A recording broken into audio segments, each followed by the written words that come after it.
No nii, kuulge, aga hakkame vist pihta. Tere taas kõikidele Onkoloogika podcasti kuulajatele. Oleme jälle siin, võime ära harjuda juba sellega Tartu stuudios. Salvestame taas videoga, sellega veel nii väga vist harjunud ei ole, Pille? Ei ole, on ju. Aga podcast Onkoloogika on oma järgmist osa siis purki panemas. Ja stuudios ka sel korral on Pille ja Kristel. Kristel ja Pille ja seekord on meil lisaks Liupile ka üks kaua oodatud külaline taas kord, kellega me oleme ammu tahtnud neil teemadel rääkida. Meil on külas Tanel Mahlakõiv. Tere, Tanel! Tere! Väga meeldiv on siin olla, aitäh kutse eest. Super, et sa tulla said. Kuule, teeme niimoodi, et kuna sa ajad nii keerulist asja, siis meie jaoks, siis võib-olla sa teed endale nüüd alustuseks mingisuguse intro ise, et mis asjamees sa siis selline oled ja millega sa tegeled ja kuidas see kõik onkoloogikasse ja onkoloogiasse puutub? Me ei räägi siis sellest, mida ChatGPT minu kohta. Võime ka selle võrdluse pärast teha. Ka minu jaoks on vähe uus. Aga sisult olen ma nüüdseks vist immunoloog, kuigi ma kunagi Eestis õppisin geenitehnoloogiat, geeniteadust, nagu Eestis öeldakse. Ma olen geeniteadlane mingis mõttes. Ja siis viis elu mind Eestist ära 16 aastaks. Jõudsin õppida ja teha teadust nii Soomes, Prantsusmaal, Saksamaal, Kesk-Afrikas, Gabonis ja siis 10 aastat ka Ameerikas, kuni ma siis 1,5 aastat tagasi Eestisse taas jõudsin. Ja selle aja jooksul tegin igasugused põnevaid asju. Sellest kõigest me jõuame kindlasti täna rääkida või kas just kõigest, aga igal juhul päris paljudest, ma arvan, ägedatest huvitavatest fragmentidest. Ja igal juhul üli hea meel, et sa oled tagasi. Ja et sa oled jõudnud siia meie juurde. Aga enne kui me läheme kohe sinna igasugu huvitavatesse teemadesse, ma hakkasin enne mõtlema, et nüüd on juba kuidagi siuke tunne, et Tanel on kogu aeg olnud siin onkoloogika lähedal või olemas, aga ma mäletan Marilen Estkenist Eesti Väideri võrgustikust kunagi kevadel juba mainis Taneli nime, et mingi teadlane tuli Eestisse tagasi, ajab mingit lahedat asja, et võib-olla meil oleks huvitav temaga ka ühendust võtta, ja siis mõtlesin, okei. Ei osa midagi selle infoga peale hakata, kuni me siis võib-olla mingi kuu või paar hiljem põrkasime, oligi vist järgmine kord oligi Latitude'il. Tanel tuli minu juurde. Ja ütlesin, et äkki teeme midagi Eesti vähivaldkonnas või onkoloogias teistmoodi. Äkki oskad aidata. Sest mul oli ka selle hetkel abi vaja. Ma olin täiega mingi tüüp, teadlane, mis ta minu juurde tuli. Varsti jõuame selleni, miks ma tulin, et mis ma siin igapäevaselt teen. Jaa, et täitsa ootamatu oli, aga jumala äge ja siis me kuidagi otsime ühendust ja siis juba tulid igasugused meie üritused, kuhu sa olid lahkelt valmis kaasa tulema ja oma teadmisi jagama ja kuidagi, ma ei tea, mina juba julgeks nagu öelda, et Tanel on justkui osa ka onkoloogika tiimist siin kuidagi vaimselt olnud. Aga see selleks. Mõtlen, et kust me pihta hakkame. Kuna sa ise praegu mainisid oma üliägedat tausta ja me natukene oleme juba sellest kuulnud, aga ma arvan, et meiega kuulajad vääriksid mõningaid huvitavaid lugusid sinu sellest Eestist eemaloleku ajast ka, et mida sa seal väljamaal siis kõike tegid? Ma ütlen ära, mida ma praegu teen ja kuidas ma selleni jõudsin, sest see teekond ei ole üldse loogiline olnud. Ja tihti peale inimesed küsivad, aga kuidas? Aha. Ja ka need noored tudengid, kes tahaks tänapäeval teadlaseks hakata, et kuidas nad üldse peaks pihta hakkama. Mu tütar näiteks tahab saada teadlaseks, nii et enam loomaarstiks. Aga et täna töötan igapäevaselt ikka Osagenis, Eesti biotehnoloogia suurim ettevõte, aga minu konkreetne töö on koostöös 2 suure haiglaga, et Eesti vähipatsientidele tuua koju personaalne rakuravi. Hetkel töötame leukeemia valdkonnas, aga siis pikemas perspektiiviks võiks ka soliidtuumoritele see keeruline ravi jõuda. Aga kuidas üldse minust immunoloog sai, nii nagu see ChatGPT ütleb, tegelikult õppisin, nagu kui juba rääkisite geenitehnoloogiat, siis läksin Prantsusmaale, jõudsin viroloogia kursusele, mis mida ma poleks kunagi oodanud, sest Eestis kuidagi see viroloogia üldse ülikoolis ei olnud sellisel huvitaval, põneval tasemel. Aga siis oli seal üks professor, kes tegi kõik põnevaks ja tema töötas kõige maailma kõige ohtlikumate patogeenidega nagu Ebola ja Nipah ja sellised asjad, kus paned skafandri selga ja lähed bioohutustase 4 laborisse. Mis adreka tase on siis? See pults on laes. ja oled see noor 20 midagi, siis mõtled, et ma olen nüüd nagu Indiana Jones. Ja tegelikult natuke niimoodi oligi, sest varsti ma jõudsin Kesk-Aafrikasse, kus džunglis otseses mõttes oli maailmatasemel labor, kus saigi ebolat käe peal hoida. Ja seal, see juba tõmbas mu sinna noore inimesena sisse ära, et oligi, iga päev oli nii põnev. Sul oli mingi lugu ka selle ebolaga minu meelest? Mis lugu selle ebolaga oli? See, et ma teda käe peal hoidnud või see, kuidas ma tegelikult esimest korda seda viirust seal laboris kasvatasin, võib-olla see on kõige suurem lugu.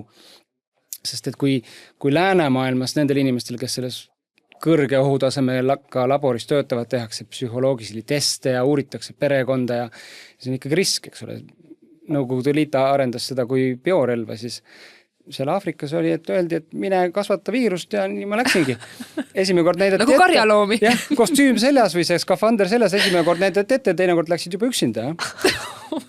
Aga siis, kui mina läksin 3. korda, siis vaatama, et kas siis viirus kasvab, et rakud kasvavad tassi peal, sinna paned viirus otsa, viirus hakkab seal kasvama nendes rakkudes siis.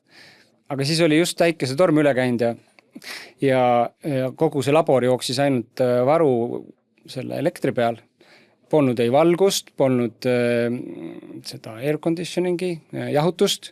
Siis paned oma kostüümi selga, on palav, siis see undab sul kõrvus, on pime, võtad oma rakud, lähed mikroskoobi juurde, siis vaatad sinna sisse ja siis näed, et kõik on surnud. Need rakud siis. Siis ma sain aru, et ebola ei olegi üldse nali, vaid ongi päris ja siis ma olin seal niimoodi, hoidsin oma käes 24-aastane. Siis oli hirmus. Siis oli nagu filmis. Ei, no täpselt, mul hakkas ka mingi stsenaarium, et nii, nüüd ongi maailm on kõik hukas ja siis on ainult mingi 10 inimest kuskil on elus ja siis me hakkame päästma. Aga see tõmbas mu sisse ära ja ma tegin oma doktorantuuri pärast seda Saksamaal uurides nii seda SARS-1, me nüüd teame SARS-2, eks ole, et seda SARS-1 ja influensat ja seedesüsteemi viiruseid ja see sama immuunsüsteem, mis kaitseb meid viirusnakkuste eest, kaitseb meid ka bakterite ja seente ja samas ka vähitekke eest. Et kui sa võtad need rakud kehast ära või eemaldad näiteks hiirest, siis vähk iseenesestlikult tekib. See tähendab seda, et igapäevaselt immuunsüsteemi töö on vajalik, et vältida vähiteket. Ja seal viirustega töötades mul oli ka see tunne, et ma olen vale valdkonna valinud, sest ühel hetkel nagu tundus, et kõik vaktsiinid on juba olemas ja HIV-i jaoks on väiksed molekulid, mis suhteliselt hea ravi on tänapäeval. Võib elada terve elu ilma probleemideta, ilma et AIDS tekiks. Sama ka hepatiit C-ga, et ravi on olemas, et mis seal viroloogias üldse teha on. Muidugi kuni COVID tuli. Aga et ta oleks pidanud hoopis vähiraviga tegelema hakkama. Aga siis kuidagi niimoodi ümber nurga Ameerikas jõudes hakkasin ühel hetkel rakuraviga tegelema, uurima kõigepealt üldse kindlaid immuunrakke, kuidas nad vähi vastu võitlevad ja sealt jõudsin erafirmasse, mis arendas rakuravi siis naba, väedi, verest pärinevatest rakkudest. Ehk et platsenta ja siis cord blood, eesti keeles siis naba, väedi, veri. Et see, mis jääb pärast beebisündi üle, mis visatakse minema. Aga nemad avastasid seal, et see on ju bioloogiline materjal, mida saab potentsiaalselt kasutada raviks. Ja see on tohutu palju erinevaid rakutüüpe ja kudesid. Kaasa arvatud need immuunrakud, siis millest meie arendasime vähiravi. Okei. Ja see täna on jõudnud kuhugi kasutamise faasi ka või kus kohas see asi on? Nendest rakkudest arendatud ravi on kliinilistes katsetustes, aga muidu on heaks kiidetud ravimid sellelaadsed juba olemas. Okei. Rakuravi. Äkki sa korra siis natukene selgitad inimest, et mis asi see rakuravi siis on täpsemalt, et kuidas see toimib või me teame keemiaravi, me teame kiiritusravi, siis saab opereerida. Immuunravi, bioloogiline ravi, mis või ühesõnaga? Võib-olla see, et kui ajalooliselt vähiravi ongi olnud, et lõikame välja, kiiritame, mürgitame, siis ühel hetkel vist 90-ndatel millalgi jõudsid Eestis ka sihitatud ravimid, see on natuke nagu keemiaravi, aga toimub hästi konkreetsele rakutüübile, et mingi signaaliraja paneb kinni, mida vähirakul on vaja, et ta paljuneks. Et siis neid kõrvalnähtusid on vähem. Aga nüüd viimased 10-15 aastat on immuunravi, immuunoteraapia siis saanud täiesti dominantseks vähiravis, et me kasutame molekule ja rakke, mis tegelikult inimese kehas on olemas ja igapäevaselt võitlevad vähi vastu või me aitame siis kehal võidelda. Et see hõlmab antikehi, see hõlmab T-rakke, T-rakkudest me kohe hakkame ka rääkima, või ka NK-rakke, NK-rakud on loomulikud tapperakud eesti keeles ja palju muud. Aga kui nüüd nendest T-rakkudest rääkida, siis see, millega ma igapäevaselt tegelen, on kaart-T-rakuteraapia, et patsiendilt võetakse verest T-rakud, nendele T-rakkudele viiakse sisse üks geen, siis jupp DNA-d, mille pealt siis raku pinnale pannakse uus retseptor ja see uus retseptor aitab siis ära tunda patsiendi konkreetset vähitüüpi, neid vähirakke, ja kui need rakud tagasi panna patsiendi kehasse, siis nad tunnevad kõigepealt ära need vähirakud ja hävitavad nad ära. Põhimõtteliselt sa tegeled siis rakkude muundamise ja vähirakkudele kallale ässitamisega. Kambakas, jah. See kõlab ju imeliselt. See on nagu minu ja sinu mingi unistus vist ka, sest et meil on paraku need vähivormid, mis kuidagi nagu ei taha väga nagu millelegi asjale alluda, et siis me siin siis nüüd vaatame sinu poole.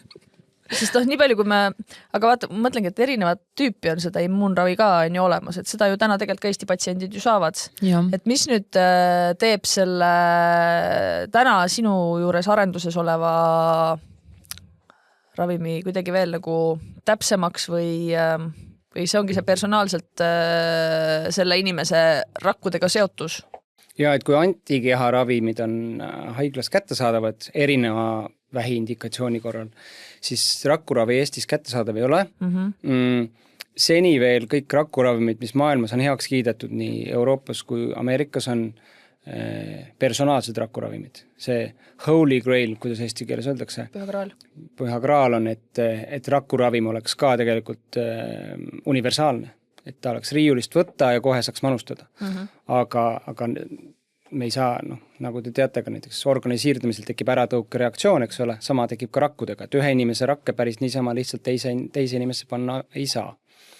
Aga et siis ongi, tema inimese enda rakkudest valmistatakse ravi, see võtab kusagil 6 aega praegu standardselt.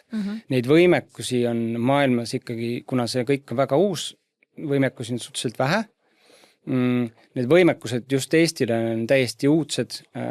Eestis pole, ütleks, et ei ole kunagi arendatud ravimeid. Ei ole natuke on pakendatud, võib-olla midagi ka toodetud, selliseid lihtsamaid asju, aga sellise immuunoteraapia arendamine ja tootmine täiesti uudne asi. Ja meil ei ole hetkel ei ole meil need võimekusi, et neid toota, meil ei ole haiglatel ka akrediteeringut või võimekust neid vererakke välja võtta ja siis lõpuks seda ravi manustada ka sellel tasemel, mis lääne firmad, kes seda ravi pakuvad, eeldaks, et nad saaksid siia tulla, nii et sisuliselt meil see ravivõimekus puudub. Aga et seda probleemi leevendada, et selle kallal ma nüüd töötan.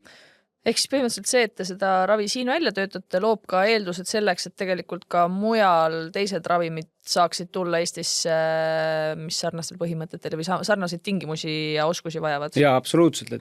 Et kui vähiravi on kaua aega olnudki selline konventsionaalne, et võtad riiulist mingisuguse tableti ja annad patsiendile või süstid mingisuguse tüüpilise ravimi, siis nüüd ta läheb hästi patsiendi keskseks. Alustades juba diagnoosimisest, eks me vaatame, millised muutused on DNA-s ja need on personaalsed muutused selles patsiendi enda rakkudes. Selle põhjal saab juba väga spetsiifilise ravi määrata. Veelgi enam saab ravi luua, eks ole. Nüüd midagi personaalsemat pole, kui patsiendile tema enda rakkudest ravim luua. ja just selle konkreetse vähitüübi tarbis. Sest kui ma räägin personaalmeditsiinist, minule see mõiste kuidagi jõudis kohale esimest korda või minu orbiidile siis, kui mul metastaasid avastati, siis minuga võttis ühendust üks geeniteadlane, üks Eesti geeniteadlane, kes pakkus välja mulle seda, et võtta biopsia, võtta minu vähirakud, panna labori tingimustesse kasvama ja katsetada selle peal siis kõikvõimalikke erinevat tüüpi vähiravimeid, mis on üldse olemas, on ju. Et see oli sellel hetkel, kus tegelikult teada oli, et on metastaasid, teada oli, et Eestis mulle ravi ei ole ja mis must üldse edasi saab, et siis kuidagi kibekiirelt kõik hakkasid kaasa mõtlema. Et see oli nagu üks võimalus, aga selle jaoks olekski olnud vaja seda minna mu maksakallale ja sealt mingit tükki võtta vist, on ju, et aga keegi niisama inimest lõhki lõigata jälle ka väga ei taha, et sealt seda tükki kätte saada või ma ei tea, kus see käib, aga ühesõnaga sinna paika see kuidagi jäi, sest ka arstide jaoks nagu see teema kuidagi selle infoga ei osatud midagi peale hakata või selle kontaktiga ja tegelikult see sama geeniteadlane ka mulle ütles, et tihtipeale see ka nii läheb, et lihtsalt ei pääse ligi patsiendile. Et arst ei vaata nagu nende võimaluste poole.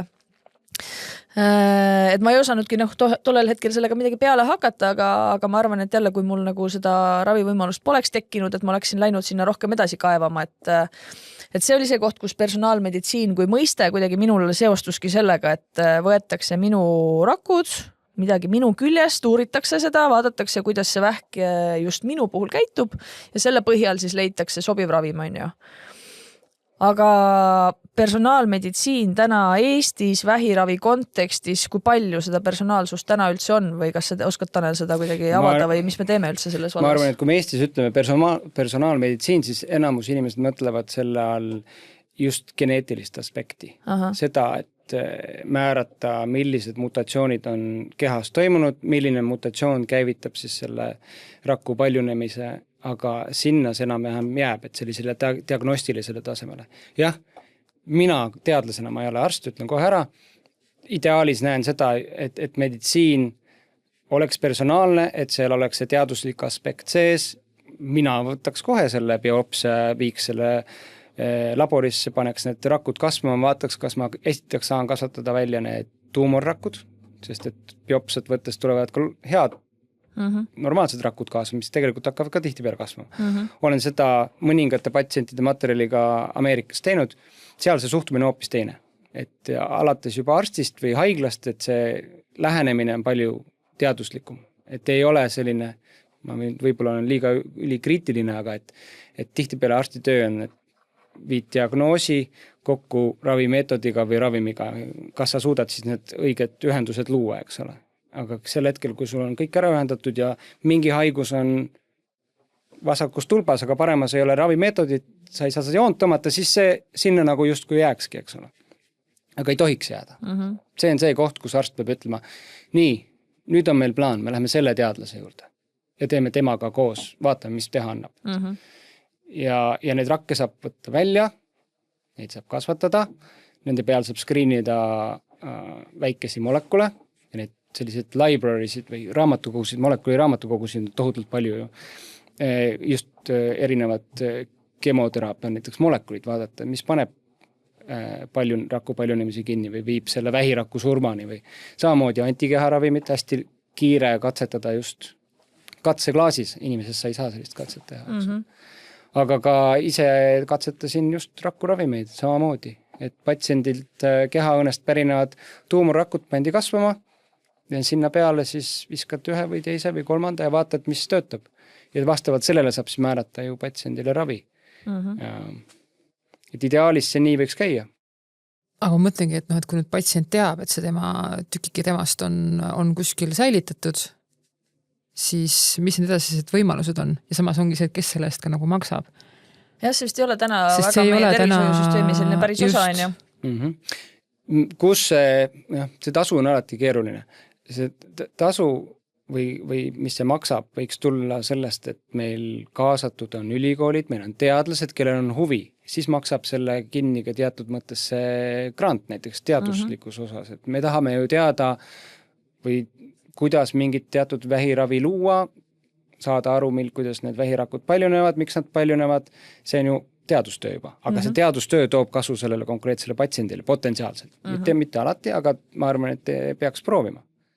Okay, ja mis meie võimekus täna Tartu Ülikooli tasemel siis sinu teada on, et kui nüüd, ma ei tea, ma just eelmises saates ka siin või esimeses saates rääkisin, et potentsiaalselt praegu olen selles perioodis, kus see haigus võib tagasi tulla mul, ei pruugi, aga paljudel selle aja pealt umbes tuleb, kus ma hakkan nüüd jõudma või kus ma juba olen ja kui see peaks tulema tagasi selliselt, et jälle nüüd teadaolevat ravi ei ole, et mis siis nagu need järgmised sammud peaksid olema selle arvastusega ka, et mul on täna silm on eemaldatud, silmast on võetud biopsia, need on olemas Tartu Ülikooli laboris, need geeniuuringu tulemused, millest ma mitte midagi aru ei saa, on ka mingisugune tükike minust kuskil talletatud on ju, et ma tean, et need on, aga ma ei oska selle infoga midagi peale hakata. Aga mis siis nagu need järgmised sammud sealt kuidagi siis edasi täna potentsiaalselt Eestis olla saavad versus mis nad mujal maailmas võib-olla oleksid, et ma ei tea, kas sa oskad sellele vastata, aga mängime selle mõttega. Ja kõigepealt selle info juurde, mis on selles terviseportaalis, eks seal on see tuumori geneetiline informatsioon, millised mutatsioonid on. Nende põhjal saab juba määrata selle tuumori tüübi, tõenäoliselt on teada juba, milline ravim selle tüübi jaoks on parem, milline on halvem, mida võib katsetada, mida mitte. Selle põhjal saaks inimesse saata ka juba tegelikult kliinilisse katsesse. Sellest me võime eraldi rääkida, et miks meil Eestis neid kliinilisi katseid nii vähe on. See natuke läheb ka selles suunas, et milliseid kompetentse me nüüd selle kaarterakkuravi raames loome. Aga kui peale selle geneetilise informatsiooni, mis on väga informatiivne, on kusagil külmikus talletatud ka näiteks rakud külmutatuna või ka mõnel juhul kude näiteks pannakse parafiini, et siis teha mikroskoopiat.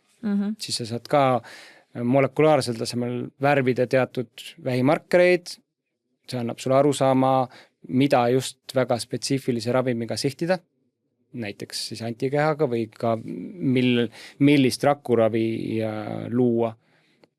Et need proovid on kindlasti kusagil olemas, küsimus on, et kus? No võt. Ma tean, et mul on midagi, aga kus, millisel kujul, seda ma ei tea. Ja et mis teha saab, jah. Arstid ju ei tee, teadlased tuleb sinna kaasata. Sest ma just mõtlengi, et ma veel ekstra natuke lihtsalt seda patsiendi lugu siia sisse tuua enda näitel, et kui mul eelmise aasta juulis see silm eemaldati, siis ta tegelikult eemaldatigi selle pärast, et me saaksime võtta uuest koldest, mida ei olnud veel kiiritatud, saaksime võtta biopsia, sest Eestis ei tehta tegelikult biopsiaid silma selle melanoomi korral, Baltikumis üldse.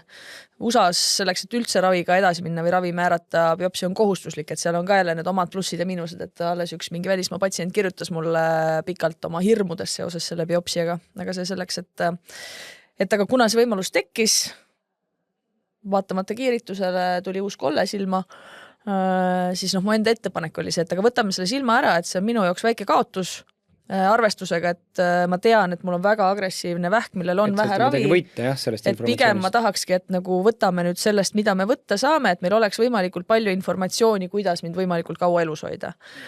Nii. Siis ma otsisin neile välja alguses USAs ühe koha, kus minu teada vähemasti, kuhu üle maailma tegelikult seda materjali saadetakse, mis keskendubki ainult silma melanoomile. Aga kuna see olid oma tagad, et äkki läheb kaduma ja pole nagu saatnud ka kuhugi ja USAs ja kõik värgid, et saadame Euroopasse. Siis sai ettepanek tehtud arstide poolt, et saadame Euroopasse, siis ma ei mäleta ka, mis riik see oli isegi, aga oli teada, et läheb sinna.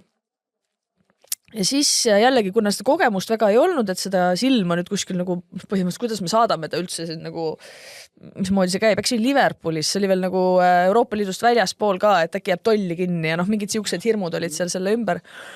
Ja siis ma läksin sellele silmaeemaldusopile juba narkoosis, ärkasin üles, tahtsin öelda rõõmsasti, ma ei tea kui rõõmsasti, aga silma enam ei olnud, side oli ümber pea ja siis ma sain teada, et mu silm ikkagi läks Tartusse. Siin nagu lihtsalt ma ei ole nagu pädev ütlema, et kas see oli õige või vale otsus on ju, et meil Tartus täiesti vabalt võivad olla sama head võimekused, küsimus kas ka nii palju kogemusi, aga et see otsus kuidagi tuli ilma, et ma oleksin saanud selles osas sõna Kaasa sekka rääkida. öelda. Et see oli võib-olla üks selline kogemus seal juures, aga igal juhul Tartus seda läks, tulemusi me ootasime.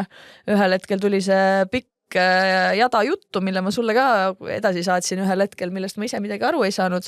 Aga mis selle tulemus siis lõpuks oli, et kindlasti mu arst tegelikult teab rohkem kui mina.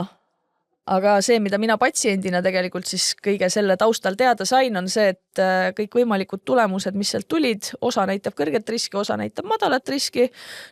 Selle järeldus on see, et sul on keskmine risk metastaaside tekkeks, selle tulemusena me tõstame algse kõrge riski pealt sinu skännide aja 3 kuu pealt 6 kuu peale.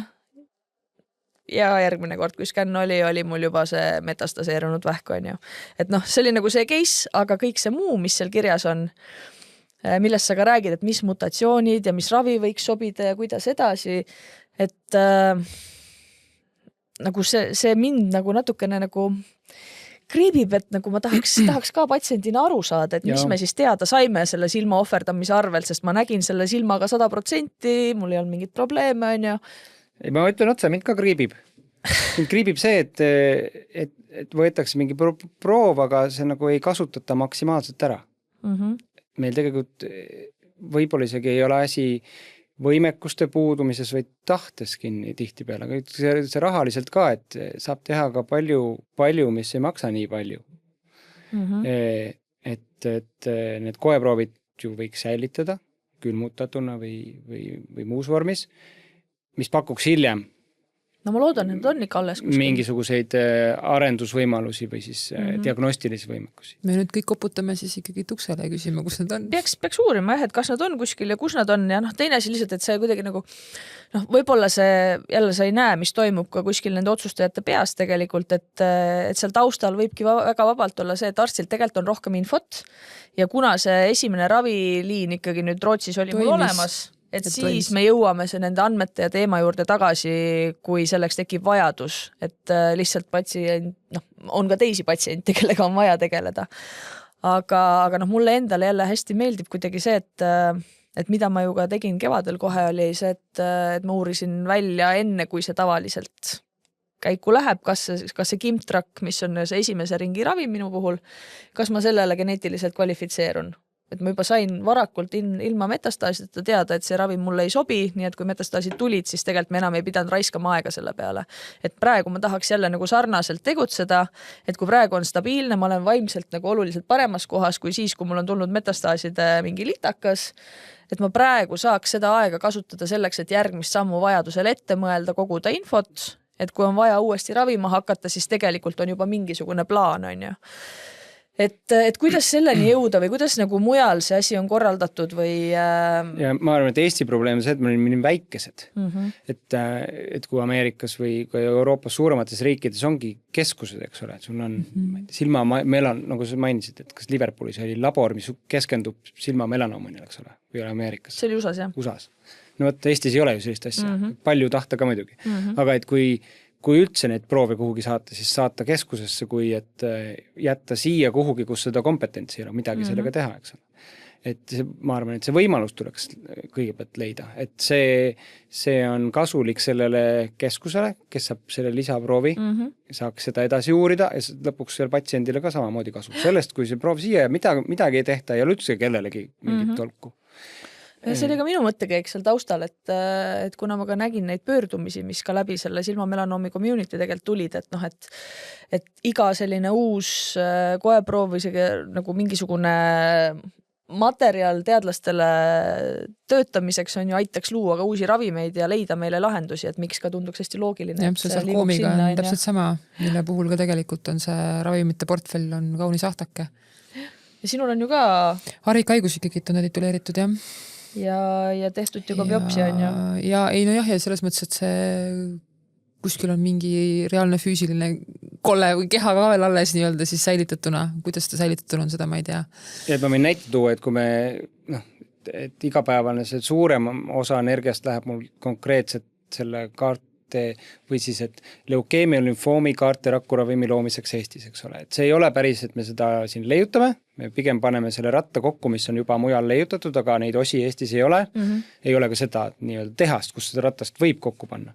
Aga et muu või see ülejäänud ressurss läheb selle peale täiesti uudseid rakkuravimeid või bioloogilisi ravimeid Eestis arendada ja luua. Ja no, kuidas me seda teeme, me katsetame neid uusi variante tuumorirakuliinide peal. Rakuliinid on siis rakud, mis kasvavad lõpmatult põhimõtteliselt tassi peal, laboris. Aga nad ei, mõned nendest liinidest on juba nii vanad, et neid on paljundatud aastakümneid. No, siin on mõni võib-olla teate Hela, pärineb Henrietta Laxist, esimene rinnavähi rakuliin, mis maailmas loodi. Neid rakke on tänaseks päevaks kasvatatud rohkem, kui selle naise kehas endas rakke oli. Wow. Et ta on selles mõttes surematu. Aga need rakuliinid kogu aeg muteeruvad ja nad tegelikult lõpuks ei representeeri enam seda haigust, kust nad isoleeriti. Et siis üha rohkem liigub kogu vähiravimi arendus ka selle peale, et katsetaks siis juba relevantses mudelis, et selles nii-öelda värskes materjalis, värsket materjali saab ka otsa panna loomamudelisse ja ei pea kasutama mudeleid, mis on väga kaugel reaalsusest. Ja nii ongi, et meie praegu näiteks munasarjavähi ja teised sarnased üritame saada ka ligipääsu nendele biopsiamaterjalidele, mis ongi värsked. Ja tegelikult ma mõtlen, nii kahju ongi just nagu see, et sina oled siin see unicorn oma sellega, ma olen mingi unicorn, et tahakski nagu kellegi anda, et sa tahad nagu reaalselt kellegi anda. Aga see juriidiliselt on võimalik kuidagi, et kui see on nagu sellest võib olla probleem, jah. Et kui te tahate, et siis võite uurida murakka. Ei, ma käin ise verd andmas, samamoodi küsitakse, et kas need ülejäägid võiks anda teadusele, eks ole. Muidugi ma annan kõik ära, võtke aga. Võtke veel, kui ainult vaja võib minna. Aga et peale selle personaalmeditsiinist rääkides, me räägime nüüd siin keerulistest ravimiarendustest väga alguses, eks ole, mis ma just siin mainisin, aga et personaalmeditsiinis nendest rakkudest või üldse personaalselt lähenemisest rääkides, siis kuhu liigutakse, on personaalsed vähivaktsiinid, BioNTech ja ka Moderna katsetavad nüüd päris edukalt. Need on küll hästi konkreetsed vähiindikatsioonid, kus neid katsetatakse, aga ühel hetkel nad lähevad sealt laiali. Aga see tähendab seda, et siis võetakse inimeselt terve kude ja see siis tuumorikude sekveneeritakse ära. Sekveneerimine on siis selle DNA järjestuse, eks ole, määramine. Võrreldakse, saadakse pilt ette, kus on mutatsioonid ja siis üritatakse inimesel tekitada kehas immuunvastus täpselt nende muteerunud DNA-juppide vastu või valkude vastu, mida need muteerunud DNA-jupid kodeerivad. Nüüd läheb asi keeruliseks. On juba küll, jah. Aga et vaktsiine te ju teate, eks ole. Vaktsiin on üldine, et mingi patogeeni vastu või on ka üleüldiselt vähivaktsiinid, et mingi konkreetse vähitüübi vastu. Aga on võimalik igale patsiendile tema enda vähi vastu luua vaktsiin tegelikult. Aga selleks sa pead teadma, mis need muudatused on toimunud. Kusjuures ma lihtsalt mõtlesin selle peale, sõna vaktsiin mulle seondub alati sellega, et sa pead olema terve selleks, et vaktsineerida. Ei päriselt ei pea, jah. Vähi puhul sa pead olema haige, et me saaks seda vaktsiini üldse disainida. Ja Eestis on kõik võimekused olemas, et seda vaktsiini disainida.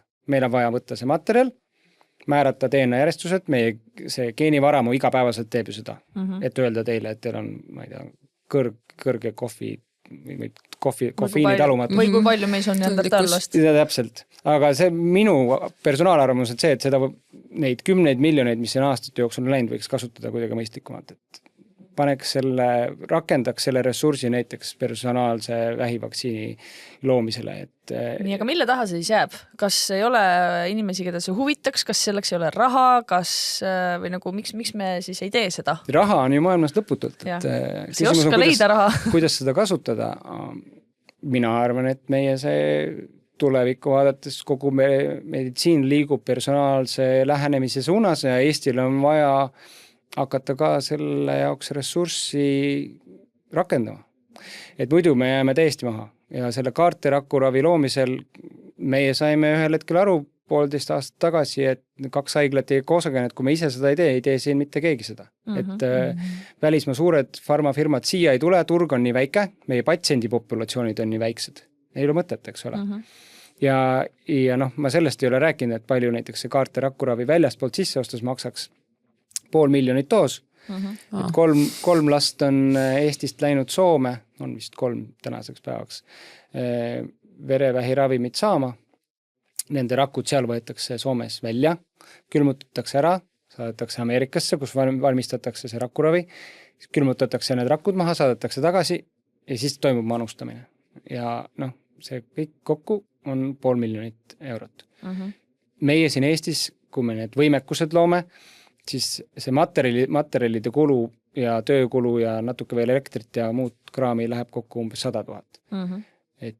Aga seal on see rakuravi nüüd lümfoomi ja leukeemia haiglatel on see, mis päästab umbes pooled nendest, kellel enam tavaliste ravimeetodiga üldse lootust ei ole. Aga kui sa juba pooled päästad, see on ju tohutu edu.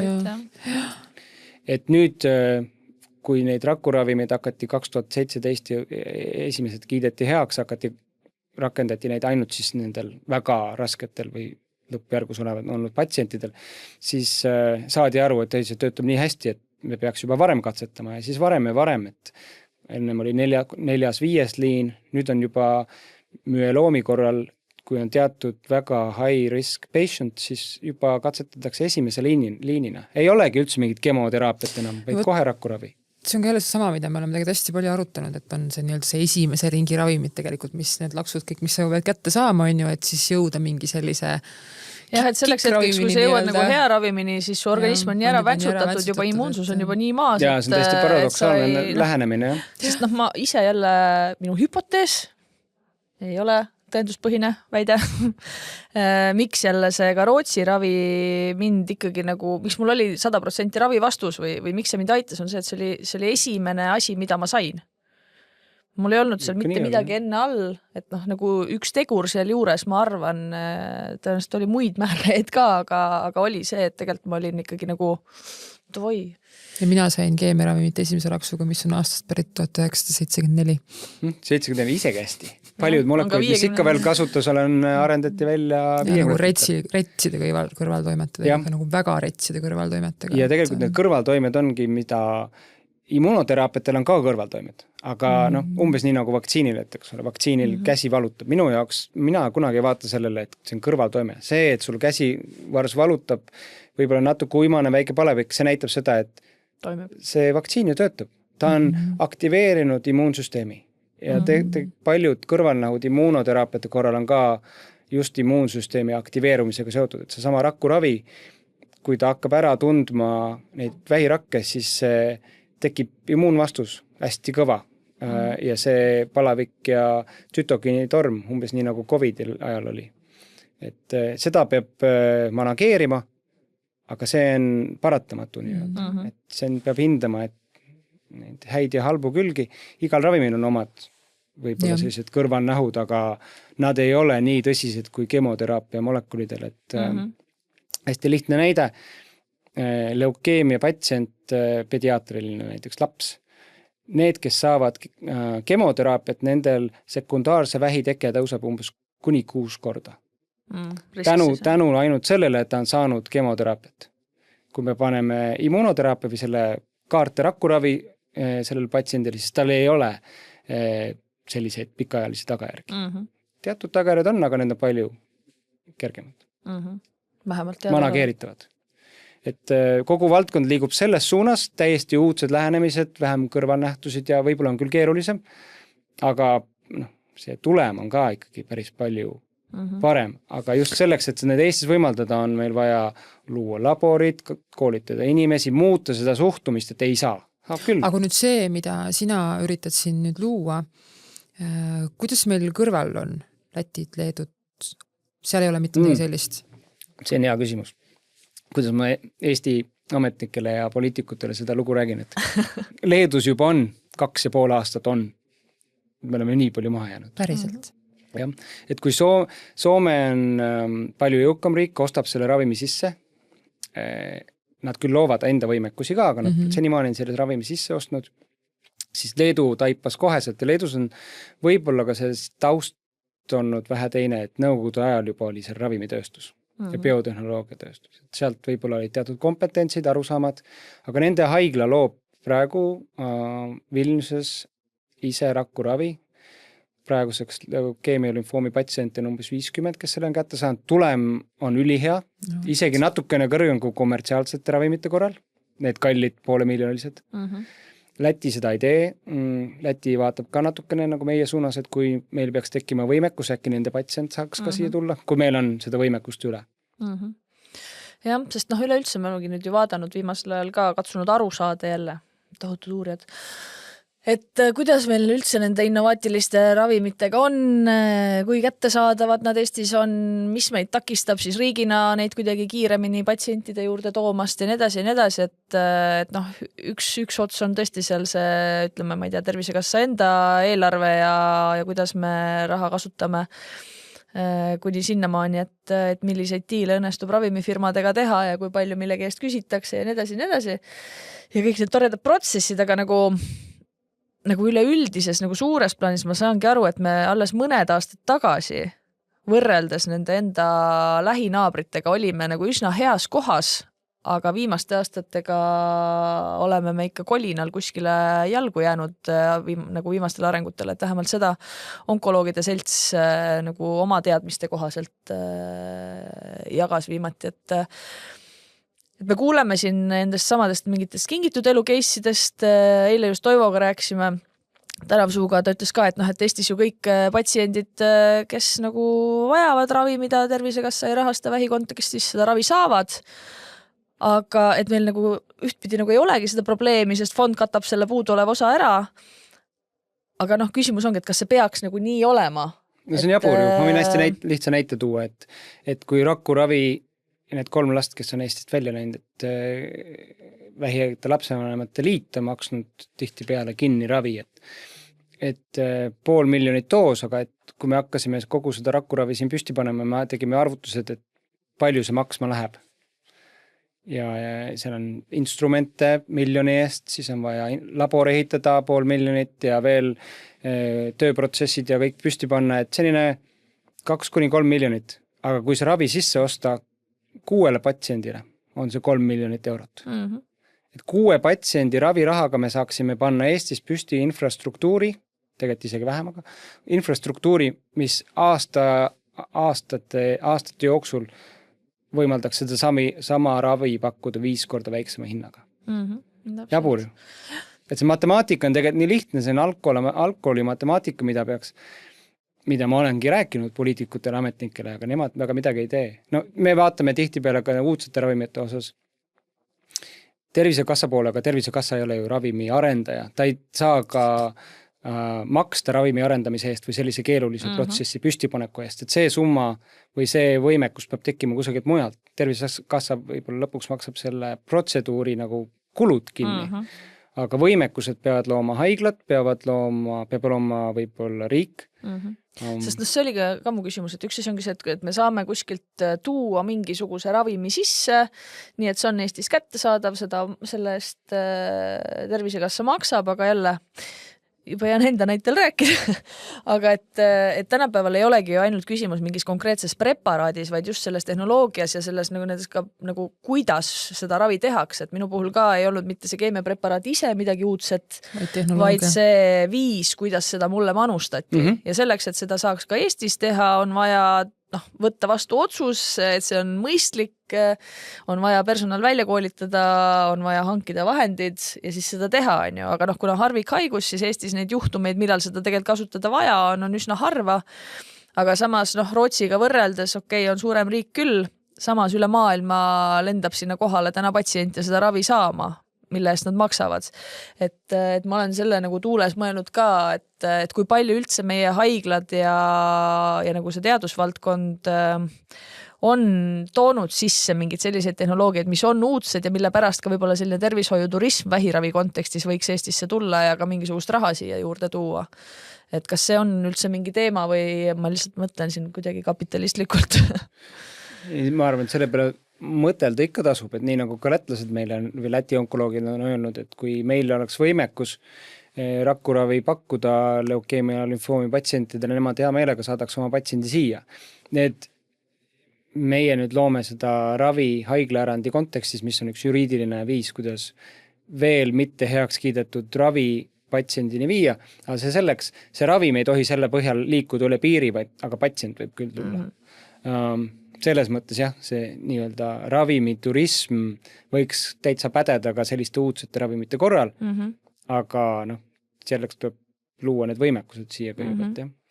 Aga kas see praegu selle rakuravi kontekstis tähendabki seda, et kuna sa ütlesid Tartu Ülikool ja Põhja-Eesti Regionaalhaigla on siis partnerid, et siis nende mõlema juures hakkab see ravi toimuma või kus see ravi siis lõpuks nagu?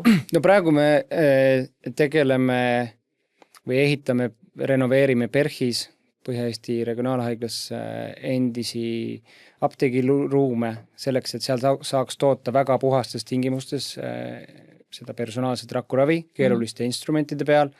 Peale selle, et see tegelikult ravimi loomine ise ei olegi see kõige keerulisem protsess. Sa pead Ravimiametile näitama, et see ravim on ohutu, turvaline, et see on puhas ja nii edasi, et see selliste võimekuste loomine on tegelikult veel olulisem. Ja need on need võimekused, mida on igal ravimil vaja. Et mingis mõttes me olemegi teatud vundamenti praegu ehitamas, need puhasruumid, kus toota, aga ka need kvaliteedikontrolli võimekused, mille peal erinevaid siis uudseid ravimeid mõõta, et nad oleksid või näidata, et nad oleksid ohutud ja teeksid seda, mida nad peavad tegema. Et kui see kõik on paigas, siis tegelikult järgmise rakuravi näiteks soliidtuumorile siia toomine on juba palju lihtsam, või selle siin loomine ja samamoodi mingisuguste muude uute lähenemiste rakendamine. Aga teisalt jälle, ma ennem varem mainisin kliinilisi katseid, et Eestis tehakse küll kliinilisi katseid, enamasti me oleme teatud suurema katse osa, see katse käivitatakse kusagil mujal Euroopas tüüpiliselt, mõned ka Ameerikas, ja siis Eesti on see väike keskus siin. Tihtipeale meil ei alustata katseid või siia ei tulda, sest meil ei ole see populatsioon eriti suur. See ressurss, mida tuleb panna sisse, et saada paar patsienti, see on lihtsalt liiga suur. Aga just selle rakuravi kontekstis näiteks Rootsi, mis ei ole kõige suurem riik, aga Rootsi oli kaasatud 2010. alguses siis nende rakkuravimite efektiivsuse hindamisse, ehk et nende patsiendid juba elusid päästeti tänu sellele, et nad olid kaasatud sellesse katsesse. Nendel olid need haiglad loonud võimekused, et neil on võimekus võtta teatud tingimustel verd või afereesi teha ja manustada ka neid rakkuravimeid teatud tingimustes. Ja seal on veel teatud akrediteeringud ja nii edasi, mis peavad haiglatel olema, et haiglad peaksid tegelikult hea seisma selle eest, et neil oleksid need minimaalsed tingimused täidetud. Siis saaksid ka kliinilised katsed Eestisse tulla. Kui palju sul on Eestis selliseid mõttekaaslasi, et sa oled alles ise hiljuti tulnud tagasi väljamaalt, et kes näevad seda asja kuidagi sarnaselt, et Eestis võiks neid asju nii teha ja need teemad võiksid selles suunas liikuda, et kui kui palju on vaja praegu seda nagu vett sinna kivi peale tilgutada, et oleks nagu mingi piisav kriitiline mass selleks, et nagu tõesti lähme selles suunas liikuma ja seda kõike on vaja, et teie näide praegu selle rakuravi kontekstis on nagu siuke oluline samm, aga üleüldiselt see suhtumine sellesse, et teaduse ja ravi ja kõige selle... Mõned inimesed võib-olla ei aktsepteeri seda vaadet, aga ma arvan, et meie kliiniline haridus või arstiharidus on väga üheülbaline. Seda teadusaspekti, teaduslikku nähenemist seal ei ole, et kaugelt natukene käiakse laboris ja näpitakse masinaid ja instrumente ja tekib võib-olla teatud arusaamaga, et kui nüüd personaalmeditsiini kontekstis rääkida, siis arstil oleks vaja seda aru saama, kuidas neid ravimeid luuakse, mis on üldse võimalused, sest et võta ükskõik kust silma sarvkestad ja isheemihaigete jalahaavandid, kus veel rakuravi kasutatakse, CAR-T on see ise hea näide onkoloogias, eks ole, ja neid näiteid on veel ja veel. Siis need on need kohad, kus arstilt peaks tulema mingisugune initsiatiiv juba. Teine võimalus on, et see teadlane peaks olema rohkem sellise kliinilise arusaamaga. Ma arvan, et meil on hästi lahku need kaks haridusvaldkonda. Et minul õnneks ma tulin küll Eestist sain selle teadlase hariduse nii-öelda, aga elu viis mind sinna kliinilises suunas, et mul tekkis ka arusaam, mida tuleb teha selleks, et see teadus ükskord jõuaks inimesse ja aitaks inimest. Mis me saaksime teha selleks, et meil on see arstkond, kes meil täna on, kes iga päev annab endast parima, kellelt oodatakse niikuinii väga palju kõike, et kõigil on mingid ootused, et kindlasti arstid ennast käivad ise täiendavad, on endal sellised valdkonnad, mis kedagi rohkem huvitab, mõnda ei huvita see teaduse pool võib-olla üldse, mõni on väga entukas selles vallas, et kas kuidas, üks on see, ütleme, ülikooli see baasharidus arsti väljaõppe üleüldiselt, aga kui sa juba oled nüüd see arst, et kas ma ei tea? No sa juba teed seda tööd siin praegu nüüd. Et räägime sellest rohkem. Ja mina samamoodi, et ma käin ja pläkutan kogu aeg rakuravist. Arstid ka tulevad, küsivad, huvitav, mis see on, kaugelt olete. Ja mida rohkem me sellest kõigest räägime, see rohkem tekitab see huvi. Et asjad hakkavad vaikselt liikuma selles suunas. Aga kui nüüd praegust arengute kontekstis võtta, siis mis sa näed, millal on võimalik Eestis midagi juba reaalselt? Meie eesmärk on 2026, taha nüüd öelda seda konkreetselt.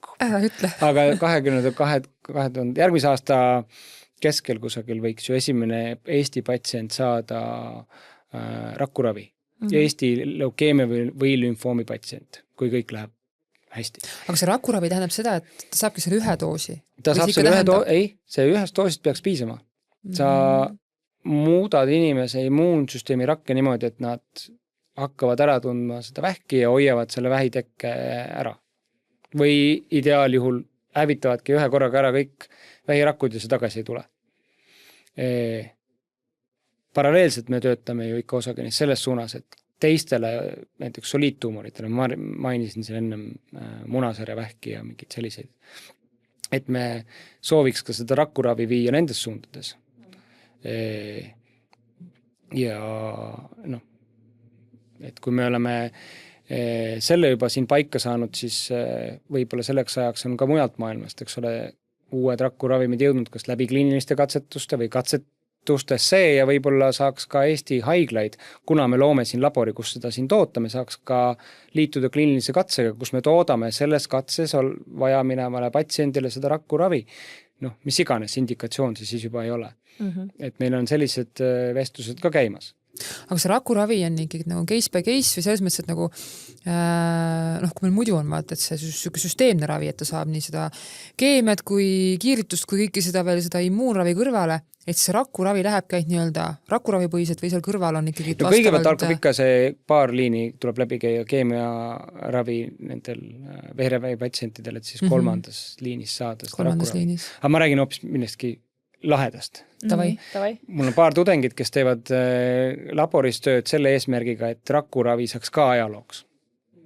Tegelikult rakuraviks ta jääb, aga siis kui see kõik töötab, siis me enam ei pea rakke välja võtma, vaid me muundame neid rakke geneetiliselt selle, et kui me oleme laboris.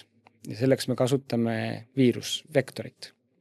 Ehk et viiruspartikkel, mis viib raku sisse väikse jupi DNA-d.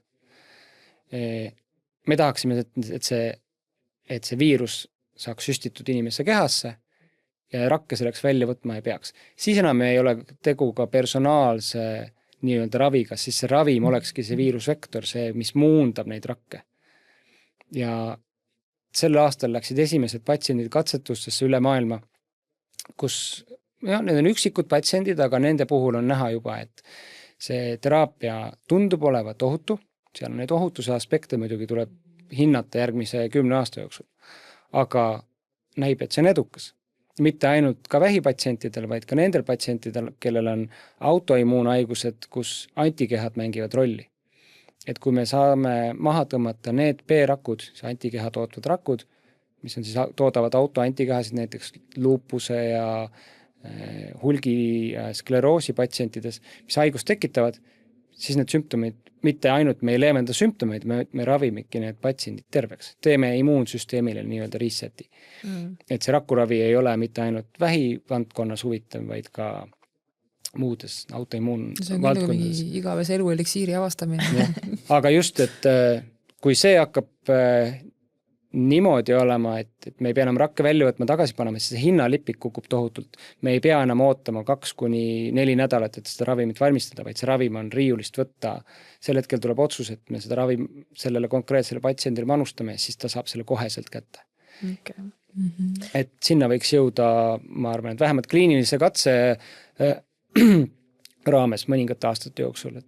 Aga see on võib-olla see suurem eesmärk meil siin. Aga tead, mis veel on? Mulle tundub, et ka see, et meil Eestis see kompetents tekib jälle ja on inimesi, kes sellega tegeleb. See äkki võiks olla kuidagi abiks ka selles kontekstis, et kui meil Eestis veel ei ole lahendust, et me vähemalt äkki oskame küsida õigeid küsimusi ja võib-olla maailmast üles leida need mingisugused lahendused, kuhu see patsient siis võiks jõuda, kui tal on selleks vahendeid ja võimalusi. Et... No see on miski, millest me oleme ka rääkinud, et peaks tegema sellise väikse kaardikese, eks ole. Et mida peaks Eesti patsient tegema sellel hetkel, kui ta on ammendanud siinsed ravivõimalused. Ja see on tegelikult mingisugune plaan, mis võiks olla Euroopal olemas. Et Euroopagi on väike, eks ole, kui me võrdleme siin Hiinade ja Ameerikaga, et meil ei ole mõtet igasse Euroopa otsa või igasse Euroopa riiki luua harvikhaiguste keskus. Ma ei tea, toome näite, et ma õppisin Freiburgis Saksamaal, kus oli kõige parem Euroopa kuulmiskeskus, kus nad suudavad kuulmismeele taas luua nullist. Panevad elektroodid aju peale ja nii edasi. Nagu tehiskõrva ja suudavad inimese kuulma panna, kellel polegi midagi enam kõrvast, eks ole. Et see võiks jääda ju siis selleks kuulmiskeskuseks, kusagile mujale tuleb mingisugune vereveikeskus ja midagi muud. Ja siis see oleks mõistlik ressursikasutus üle Euroopa. Distantsid on ju nii väiksed. Kas selles suunas midagi tehakse, on sul aimu? Et see nii võiks minna? Või praegu on ikkagi väga vist ei tehta, jah. Ma just hakkasin, niisama scrollisin telefonis, mul just jälle meenus, et see sama teeraku mingisugune ravi on ka ju jälle minu kontekstis teema, et kui praegu me räägime sellest CAR-T-st ja sa rääkisid ka siin soliidtuumoritest, et korra nüüd küsin veel, kui see asi läheb praegu käiku, patsiendid hakkavad saama ravi, praegu me räägime hematoloogilistest patsientidest, siis see loob eeldused selleks, et kui me piisavalt leiame rahastust, kui meil on huvi, siis ka laiemalt kogu see T-cell-teraapia võiks meil kätte saadavamaks saada Eestis. Et no, ma ei tea, kui me seda raha aspekti toome välja, praegusel hetkel umbes 100 000 midagi. Mida rohkem me seda toodame, seda ressurssi ära kasutame, seda madalamaks läheb see hind. Hästi suur komponent selle rakkuravi roomise juures ongi see viirusvektor, et kusagil pool sellest hinnast on see viiruse komponent. Kuidas meid rakku muundame? Kui me tekitaks ka selle võimekuse, et sellist asja siin toota, siis me tooksime selle hinna veel rohkem alla. Aga siin peab arvestama, et palju läheb ravi maksma siis, kui me sellist uudset ravi ei kasuta. Ega alternatiivid ka tihtipeale just väga palju odavamad ei ole, et need antikeha ravimid näiteks. Ja ka klassikaline täna kättesaadav ravi ikkagi lõpuks, et ravime, ravi vastus ei ole võib-olla väga hea versus see, et inimene jääb ellu, elab pikka normaalse tegelikult mina kutsuks üldse inimesi üles üldse vaatama, tegelikult ju need raviarved on ju kõik kättesaadavad, isegi ka need, mis on Tervisekassa poolt rahastatavad. Ja siis kui hakkadki mõtlema, et mis raha pannakse praegu magama, mis maksavad tegelikult juba nagu uued innovaatilisemad ravimist, osadel tegelikult ju väga suurt hinnavahet ei olegi. No jah, nüüd võib-olla see läheb kontekstist välja, aga kui oleks minu teha, siis ma saadaks igale inimesele pärast arsti juurest käiku arve. et nad teaksid, palju Tervisekassa maksis mingisuguse tegevuse eest. Tegelikult need on hullud summad. Need on hullud summad iga kord, kui me astume perearsti juurde, et saada ibuprofeeni või selliseid lihtsamaid ravimeetodeid või ravimeid, siis see maksab süsteemile tohutut raha. Et kuulge, see on jumala siuke nagu tegelikult just kui lihtne asi, mida teha, et miks see ei võiks siis nii olla. Kusagil neid arveid vist saab näha seal terviseportaalis, aga täpselt jälle see, et nagu kui me räägime patsiendi keskne, et see ei pea seda minema jälle kuskile kaevama, et ühtpidi sa näed ise, aga teistpidi see võib-olla paneb mõne inimese mõtlema, et kas mul tegelikult oli vaja minna sinna praegu. See on ju mu enda ressurss tegelikult. Mina ju maksan makse, järelikult siis ma maksan veel selle ravi eest ka veel, et jah, ja kõik see, ma ei tea, kui palju meil pärast on ka seda statistikat, et kui palju meil ja kuhu see raha kulub, et selle pealt saaks igasuguseid toredaid ju parendusi tervishoiusüsteemis teha ka, et aga seda ilmselt ma arvan ikkagi analüüsitakse, et oleks naljakas, kui seda ei tehta. Aga ma tahtsin küsida niisugust asja. Valimised tulevad, onkoloogika ei ole nimekirjas. Ei ole. Et me käisime sotsiaalkomisjoni selles hiljuti arutamas selle üle, et kuidas meil siis selle ravi kättesaadavuse ja üldse vähitõrje teemadega on ja kuuldavasti oodatakse meid sinna tagasi, mis on väga, väga sümpaatne, aga ma loodan, et see ei ole ainult seotud valimistega, et tahaks ikkagi näha nüüd mingisuguseid reaalseid muutusi ja kõvemaid lubadusi ka meiega seoses, aga kui tulla tagasi veel selle personaalmeditsiini juurde, siis kui meie siin toimetame igapäevaselt sellise patsiendi kogukonna ringis on ju, tunnetame, mis me ise läbi elame ja nii edasi, siis eile just oli arutelu noorte patsientidega, kes seal on kuskil ka 20. alguses, et mida nemad siis vajavad ja tahavad.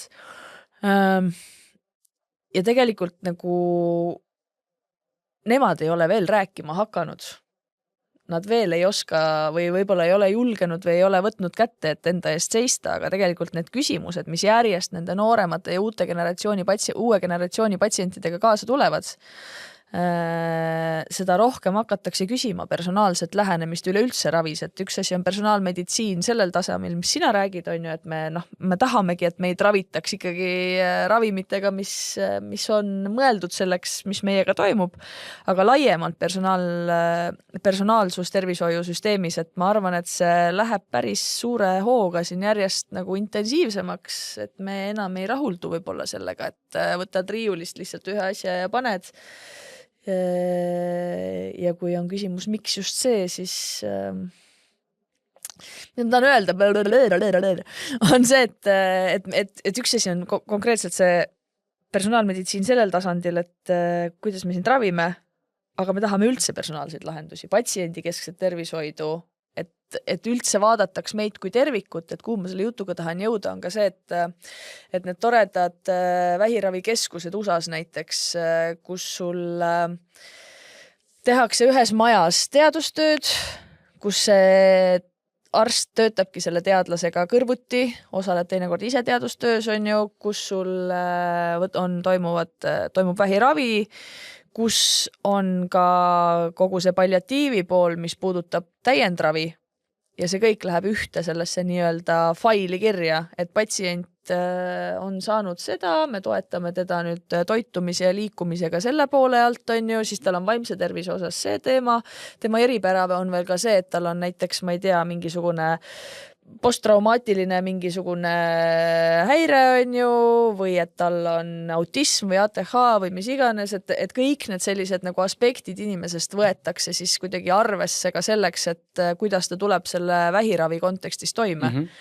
Et ei ole ju ainult see, et me peame saama maksas nendest mingisugustest metastaasidest lahti, vaid selleks, et inimene oleks terve, püsiks terve, me peame teda tervikuna ravima, et see on, mis see integrative medicine on mingi asi, mis selle kohta öeldakse. Et mis mõtteid kogu see teema sinus tekitab või oled sa seal oma mõtetega ka? Jaa, 5 aastat tegin tööd Cornelli ülikoolis New Yorgis ja seal konventsionaalselt, kui me mõtleme, et immunoloogia või immuunsüsteemi uurimine, see on kogu aeg käinud teatud sellises eraldatuses näiteks neurobioloogiast või metabolismist. Et me justkui võtame inimese jupeks ja uurime kõiki neid uurime pead ja uurime jalgade, nagu justkui nagu nad ei oleks selle sama inimese osad, eks ole. Ometigi nad töötavad ju koos, see pea juhib selle jalatööd. Sama on immuunsüsteemi ja metabolismiga või metabolismi ja närvisüsteemiga või närvisüsteemi ja immuunsüsteemiga. Et nad toimivad samas kehas ja järelikult nad peaks ju ka interakteeruma või omavahel suhtlema. Meie selle labori eesmärk oligi kaardistada neid uusi viise, kuidas erinevad süsteemid omavahel suhtlevad. Et üks projekt mul oli neuroimmunoloogias, kus me avastasime uusi neuropeptiide, mis siis reguleerivad näiteks seedesüsteemis immuunsüsteemi tööd. Et hästi suur osa meie immuunrakkudest ongi tegelikult seedesüsteemis. Aga siis teine projekt oli immuunometabolism, kuidas immuunsüsteem mõjutab metabolismi ja vastupidi, kuidas see, mis me sisse sööme, mõjutab meie immuunsüsteemi tööd. No juba näete, eks ole, kuhu suunas see asi läheb. Et see, kui heal tasemel meie immuunsüsteem on igapäevaselt, sõltub meie toitumisest. Ma olen ka hiiri mööda väikesi treadmille jooksutanud, et aru saada, kuidas füüsiline aktiivsus või sport mõjutab immuunrakkude tegevust. Ja see ei ole ammu enam mingisugune uudis, et füüsiline aktiivsus on vaja selleks, et aktiveerida immuunsüsteemi. Et oleks rohkem hapnikku kehas, et need immuunrakud läheksid liikuma kudedest vereringesse, leiaksid üles paremini selle uue vähikolde, mis võib tekkimas olla. Ja see, et me igapäevaselt oma keha eest hoolitseme just süües tervislikult ja liikudes. Ma ei taha isegi öelda liikudes, et minu jaoks ei ole see 8000 sammu päevas tegelikult see norm, et see südame, mis on siis heart rate, löögisagedus tuleb üles saada, eks ole. Et niisama rahulikust liikumisest ka päris tolku ei ole. Parem kui mitte midagi, aga et selline väike sportlik efekt peaks ka sees olema. Et väike sörkjooks ei pea minema, eks ole, teivast hüppama, aga et see on sellise tavalise hügieeni osa ka selleks, et vältida vähiteket, aga sel hetkel ka, kui diagnoos tuleb, et üle tee minu juurest New Yorgis oli Sloan Kettering Cancer Center, kus on hästi palju uudseid ravimeid vähiravis välja arendatud. Paljud Nobeli laureaadid töötanud ja edasi. Seal üks mees uuriski seda, et milline füüsiline aktiivsus teatud vähiravimiga koos toimib paremini. Kas siis vältida kõrvanähtusid või parandada selle ravimi tööd. Et see on täiesti uudne valdkond ka, et meil lähevad arsti juurde, saavad selle retsepti ja sellega see asi nagu piirdub. Tegelikult peaks seal juures käima see integrative medicine, eks. Mitu sammu ma päevas nüüd siis peaksin astuma ja milline dieet seal kõrval peaks olema.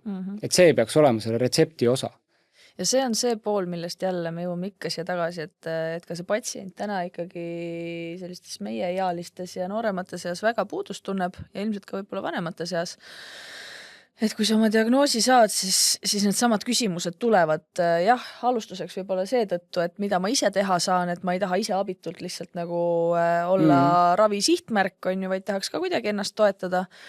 Aga et see 100 korda siit saatest läbi käinud ela oma tavapärast elu edasi, teadmata, mis tegelikult patsiendi tavapärane elu sinnamaani olnud on, et tegelikult see on ikkagi nagu nii oluline, aga kuna palliatiivravi üleüldse ja kõik need sellised teemad on Eestis ikkagi üsna lapsekingades, et siis ma nagu igapäevaselt taban ennast jälle sellelt mõttelt, et aga mis me siis nüüd saaksime teha. Ja teine teema on ju see, et ei räägida sellest tasakaalust, vaid siis ongi täpselt see, et see patsient on ise nii meeleheitel ja ta hakkab ahmima endale kõike, mida ta kuskilt kuuleb ja sealt tekib see teine äärmus ja kokkuvõttes see tervis läheb veel rohkem nahka. Ja mida ma olen mõtelnud viimasel ajal palju on see turmeric eesti keeles, see kollane kurkumiin. On tõesti tõenäoliselt selline väike võlumolekul, et tervisele mõjub hästi, aga ühel hetkel Ameerikas hakati avastama ka, et mingitel inimestel on teatud selline väga sarnane maksa puudulikkus. Miks? ja siis see korreleerus hästi selle ajaga, kui hakkasid välja tulema kurkumiini kapslid. Ja inimesed mõtlevad, et see on ju tervislik, ma söön neid siis veel rohkem. Just. Ja sama on ka vähipatsientidega, et tehes kõike, võib-olla seda töötada hoopis vastu oma ravimile. Et oleks vaja sellist head ülevaadet, mida kirjanduses väga ei ole. Mis on need molekulid või need, nagu kurkumiin, eks ole, mingid maitseained kas või mingid ravimtaimeid, mida ei tasu tarbida teatud vähiravimite kontekstis. Et me tahame muudku toetada, aga mõnikord on parem, kui see mingis mõttes ka ei toeta. Selles osas minu meelest isegi Eestis anti mingi raamat välja. Keegi naisterahvas, kes on ka rahvusvahelise kogemusega ja seda teemat kuidagi ka, ma mis ta nimi oli. Ja kus oli täitsa kohe nagu, mis ravimitüüp sul on, mis võiks olla need, ma ei tea, ala väldi sidrunit või väldi mingisugust, ma ei tea, abukurki umbes, et midagi sellist oli, ma ei ole ise seda raamatut käes hoidnud, aga sellest on kogukonnas juttu olnud, on ja.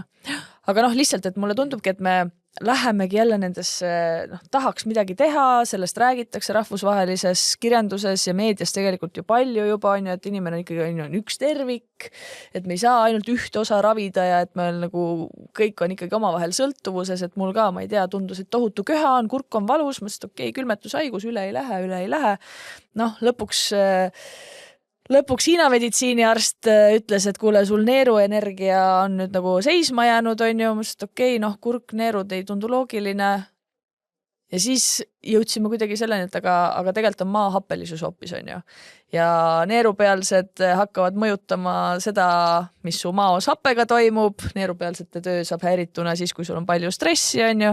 Et lõpuks jälle kõik need erinevad tükid, mis kuskilt tulid, nad lõpuks nagu süsteemselt jõuavadki selleni, et mul see kurguvalu ja köha on ja mida ma saan siis nüüd nagu maahappe allavõtmise ja stressi maandamisega tegelikult vähendada.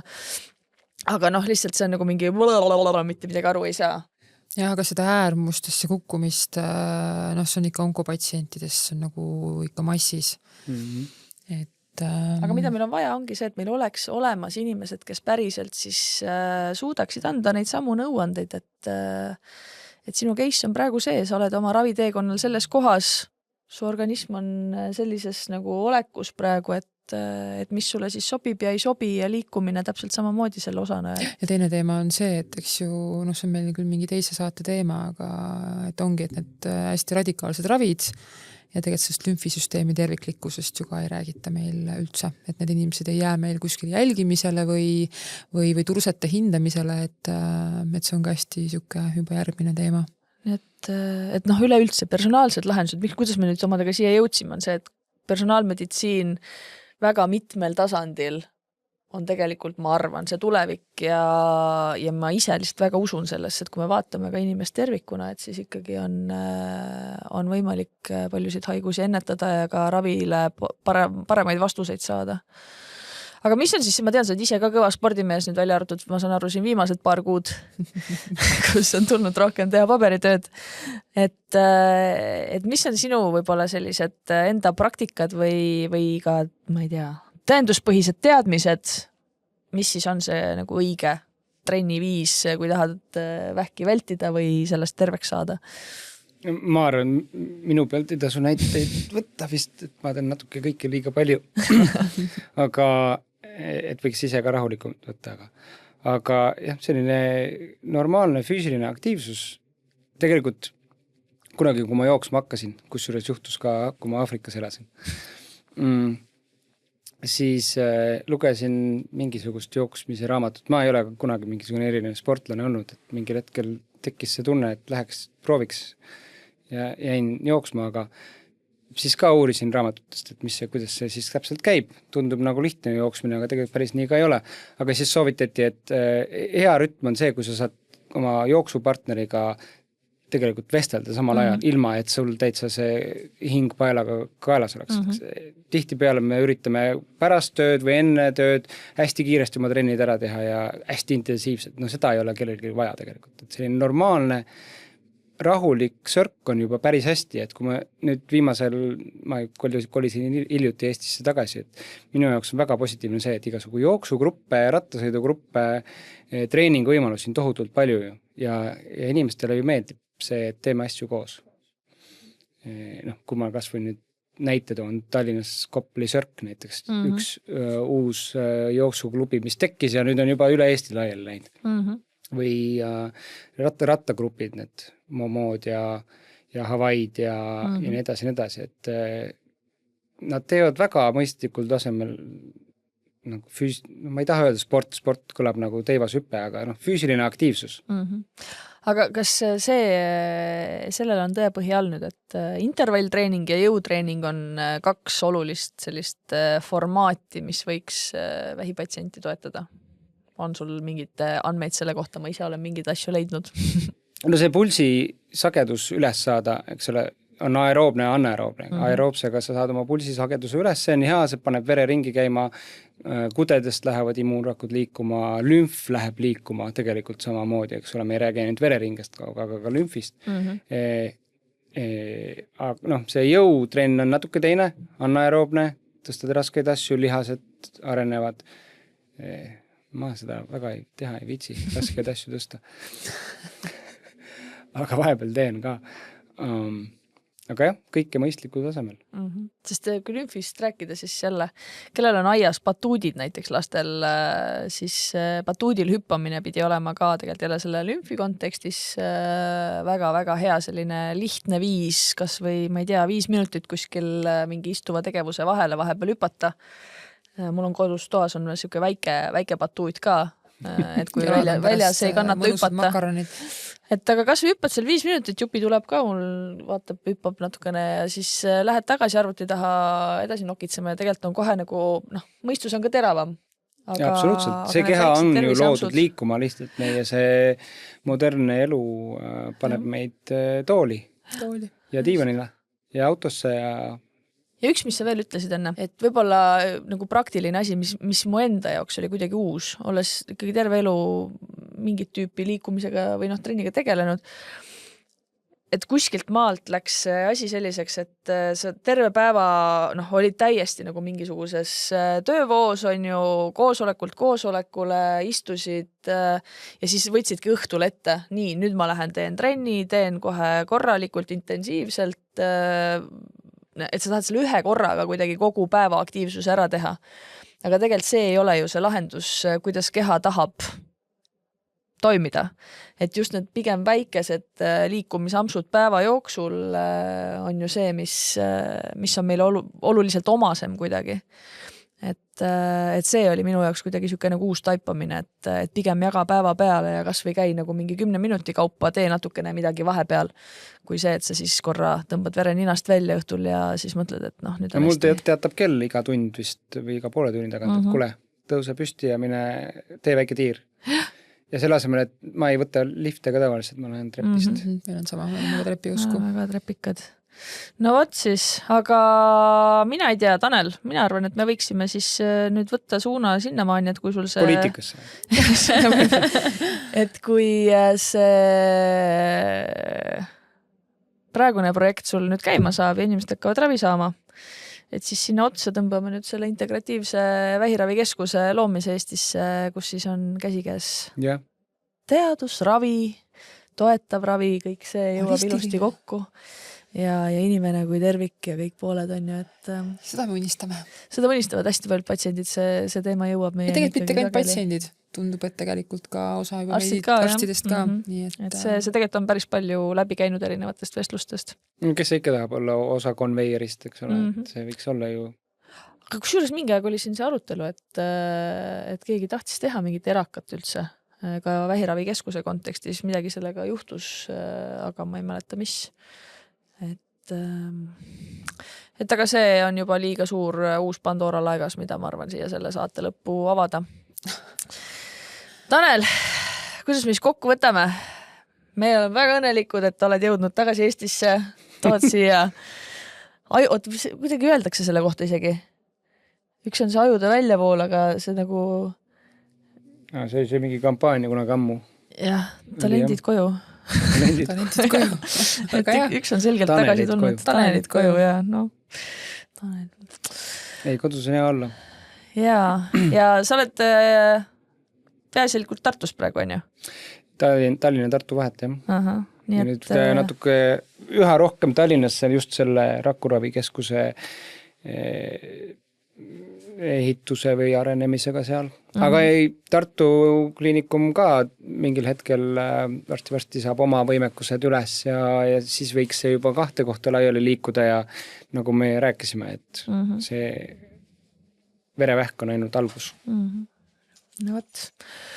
Ja meie oleme andma ära valmis igast asju, mis on vaja ära anda. Oleme valmis loovutama materjali selleks, et teada saada, kuidas siis ellu jääda kehva diagnoosiga juuste. Nii et võid meie peale loota. Kuule, aga tõmbame siis nüüd otsad kokku. Me oleme vist päris pikalt. Markus, kaua oleme rääkinud? No näed, mingid väiksed sutsakad on sealt vist välja ka võtta, aga igal juhul mega suur tänks, Tanel, et sa siin meiega täna olid. Aitäh teile. Loodan, et kohtume veel. Kindlasti. On ju. Ja mis see siis on? Rakuravi mainstreamiks massidesse. Personaalmeditsiin massidesse. Lahe. Aitäh sulle. Aitäh. Ja aitäh kõigile, kes meid kuulasid. Ja elusat elu. Elusat elu.